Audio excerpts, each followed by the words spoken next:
Breast cancer মানে শারীরিক নানা সমস্যার সাথে সাথে মানসিক অস্বস্তিও বটে। শরীরে কষ্ট, তার সঙ্গে সঙ্গে সৌন্দর্য হারিয়ে যাওয়ার বেদনা একজনকে কুরে কুরে খায়। তার সাথে সাথে ক্যান্সারের অতিরিক্ত খরচ, সব মিলিয়ে ভেঙে পড়ে একজন রোগী। ক্যান্সার রোগীদের ক্ষেত্রে এই নতুন চিকিৎসা এক আশার আলো। নমস্কার, আমি মন্দিরা। হ্যালো হেলথ চ্যানেলে আপনাদের সকলকে স্বাগত।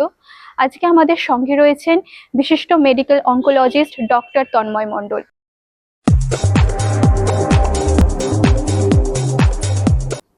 ম্যাস্টেকটমি কি এবং কেন এটা প্রয়োজন? তো ম্যাস্টেকটমি মানে হচ্ছে রিমুভাল অফ দি ব্রেস্ট। এবারে সেটা কি কি রকমের হতে পারে? ম্যাস্টেকটমির মধ্যে টোটাল ম্যাস্টেকটমি হয়, আর একটা হচ্ছে ব্রেস্ট কনজার্ভিং সার্জারি হয়, যেখানে আমরা পুরো ব্রেস্টটা বাদ দিই না, কিছুটা অংশ বাদ দেওয়া হয়। ম্যাস্টেকটমি কোথায় প্রয়োজন? ম্যাস্টেকটমির মোস্ট কমন প্রয়োজন হচ্ছে কার্সিনোমা অফ দি ব্রেস্ট, মানে ব্রেস্ট ক্যান্সার হলে ম্যাস্টেকটমির প্রয়োজন। ম্যাস্টেকটমির বিভিন্ন ধরন আছে, যেটাকে বলা হয় মডিফাইড র্যাডিক্যাল ম্যাস্টেকটমি বা র্যাডিক্যাল ম্যাস্টেকটমি, যেটাতে complete removal of the breast করা হয়, তার সাথে অ্যাক্সিলারি নোডস মানে আমাদের হাতের তলায় যে কিছু গ্ল্যান্ডস আছে তার একটা বিশেষ সংখ্যক গ্ল্যান্ডস বাদ দেওয়া হয়, সেটাকে বলা হয় মডিফাইড র্যাডিক্যাল ম্যাস্টেকটমি। আর একটা যেটাকে বলা হয় ব্রেস্ট কনজার্ভিং সার্জারি, যেখানে টোটাল ব্রেস্ট বাদ দেওয়া হয় না, যে টিউমারটা আছে সেইটাকে ব্রেস্টটাকে বাদ দেওয়া হলো এবং তার সাথে যে হাতের গ্ল্যান্ডসগুলোকে কিছুটা স্যাম্পলিং করা হয়, যেটাকে বলা হয় অ্যাক্সিলারি নোডাল স্যাম্পলিং বা অ্যাক্সিলারি লিম্ফ নোড ডিসেকশনও করা যেতে পারে। তো ম্যাস্টেকটমির এই দুটো টাইপস। ম্যাস্টেকটমির পরে নারীদের শারীরিক এবং মানসিক অবস্থা কিভাবে পরিবর্তন হতে পারে? দেখুন, ম্যাস্টেকটমি ইজ একটা খুবই mentally distressing period for female, কেন কি ফিমেলসের কাছে ব্রেস্ট ইজ ভেরি ইম্পর্ট্যান্ট। সেটা সৌন্দর্যের দিক থেকে যদি বলেন সেটা, তাদের শারীরিক গঠনের দিক থেকে বলেন যদি সেটা, সেজন্যই যদি কারোর ব্রেস্ট রিমুভাল করা হয় ডিউ টু ডিজিজ ঠিক করার জন্য বা ডিজিজ পারপাসের জন্য, সেক্ষেত্রে it's mentally too distressing for the female. এটা একটা অবশ্যই ঠিক। অনেক এমনি ক্যান্সারেতে সবারই ডিপ্রেশন একটু আধটু থাকে, এবং তার মধ্যে যদি ম্যাস্টেকটমি হয় সেক্ষেত্রে ডিপ্রেশন লেভেলসটাও একটু বেশি হয় ফর এ ফিমেল। সেজন্য mentally it's depressing, that is one part, কিন্তু সেটাকে ওভারকাম করা দরকার এই সেন্সে যে যেহেতু সার্জারি হয়েছে মোস্ট অফ দি টাইম সেটা কিউরেবল ফেজেতে থাকে বলেই সার্জারি করা হয়। সেক্ষেত্রে রোগ সেরে গেছে সেটা নিয়ে কিন্তু পেশেন্টদের আনন্দে থাকা উচিত, অলদো সেটা অবশ্যই পেশেন্টের উপরে ডিপেন্ড করে, এবং it's most important, it's mentally distressing, সেটা এক। ফিজিক্যালি যদি বলেন, ফিজিক্যালি ডিস্ট্রেসিং অবশ্যই, কেন কি ফিজিক্যালি তার একটা পার্ট চলে যাচ্ছে which is an important part and which is a visible part, যেটা তার চেহারা বা সেটা তার সৌন্দর্যের একটা মার্কার, বা মার্কার না বললেও ইয়ে করা হবে যে সেটা তার সৌন্দর্য, সেটা তাকে ডিফাইন করে ইটসেলফ। সেই জন্যেই ফিজিক্যালি যদি উনি অবশ্যই আজকালকার দিনে যেগুলো ব্রেস্ট কনজার্ভিং সার্জারি বলে, সেক্ষেত্রে কি হয়, সেক্ষেত্রে পুরো ব্রেস্ট বাদ যায় না, সেটার জন্য অনেক সময় সেই পেশেন্টদের কিন্তু ব্রেস্ট যখন পুরো বাদ যাবে না, তারা মেন্টালি একটু বেটার থাকে than a patient who is having a complete mastectomy. সেই জন্যই most important point is mental depression সব থেকে বেশি এটাতে কাজ করে। ম্যাস্টেকটমির পরে স্তনের সৌন্দর্য পুনরুদ্ধার করার কি কি পদ্ধতি আছে? One is breast reconstruction, one is implant, ইয়ে করা, ইমপ্ল্যান্ট হলেও কিন্তু হতে পারে। তো সেইটা যেটা হয় যে আমরা যেটা করতে পারি যে ব্রেস্টের রিকনস্ট্রাকশন, মানে it's mostly A plastic surgeons job, যারা আর কি ব্রেস্টটাকে পুরোটা রিকনস্ট্রাক্ট করে, অন্য জায়গার থেকে ব্রেস্টেতে মাংস এনে সেটা রিকনস্ট্রাক্ট করা যায়, সেটাকে বলা হয় ম্যামোপ্লাস্টি, যেটাকে বলা হয় plastic surgery of the breast. আর আরেকটা হচ্ছে সেটাতে ইমপ্ল্যান্ট, সিলিকন বা বিভিন্ন রকমের ইমপ্ল্যান্ট দেওয়া যেতে পারে, ইমপ্ল্যান্ট দিয়েও সেই ব্রেস্টটাকে একটা ব্রেস্টের মতো তৈরি করা যেতে পারে।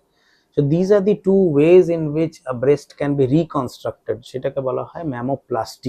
কিভাবে নারীরা তাদের সৌন্দর্য ও আত্মবিশ্বাস ধরে রাখতে পারে?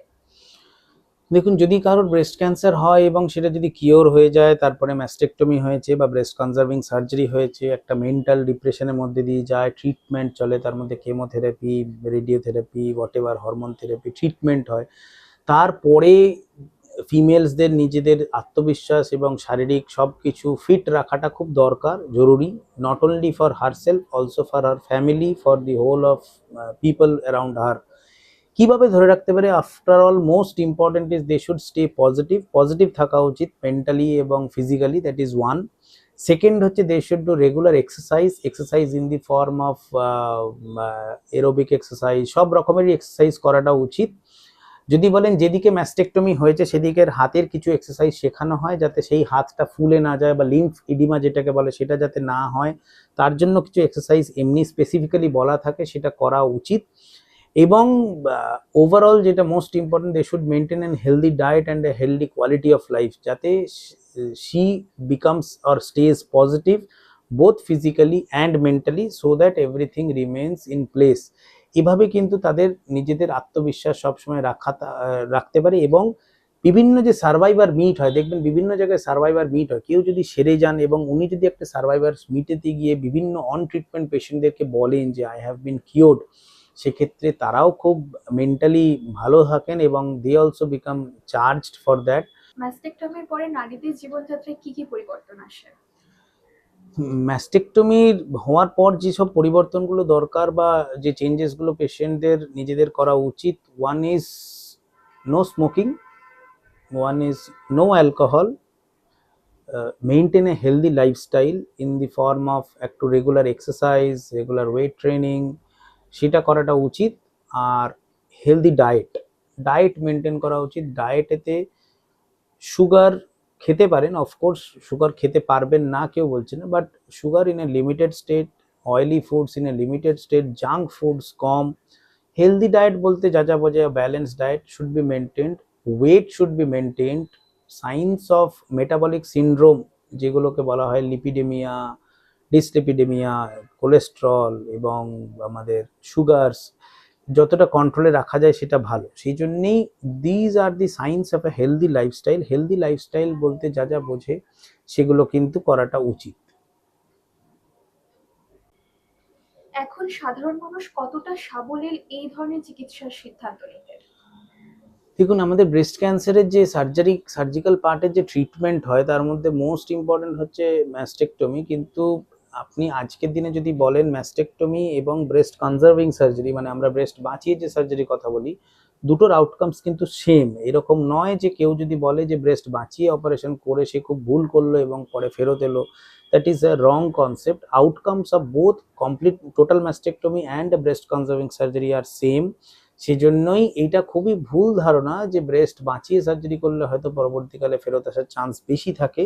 ব্রেস্ট বাঁচিয়ে সার্জারি করার যেসব ইন্ডিকেটার্স বা ক্রাইটেরিয়া থাকে সেগুলো যদি হয়, সেক্ষেত্রে ব্রেস্ট বাঁচিয়ে সার্জারি করলে কোনো ভয় নেই, কিচ্ছু অসুবিধা নেই, সেক্ষেত্রে সেটা করতে পারে। Outcomes of both total mastectomy and a breast conserving surgery are same as per the different studies which we see। এবং এ রাজ্যে কিন্তু সেগুলো সবই হয়। এ রাজ্যে আপনি আগে যদি জিজ্ঞেস করেন আগের থেকে কি ব্রেস্ট ম্যাস্টেকটমির হার বেড়েছে, ম্যাস্টেকটমির হার কমেছে, এখন many patients undergo breast conserving surgery, mostly for young females, যেখানে আমরা দেখছি যে ব্রেস্ট ক্যান্সারের ইনসিডেন্স এখন আস্তে আস্তে বাড়ছে আর্লি ফিমেলসদের মধ্যেও। সেক্ষেত্রে ব্রেস্ট কনজার্ভিং সার্জারিরও ইনসিডেন্স বাড়ছে। অনেক সার্জনরাই এখন কনজার্ভ করে সার্জারি করার চেষ্টা করছেন এবং করা হয়, এ রাজ্যেও সেটা অ্যাভেলেবল।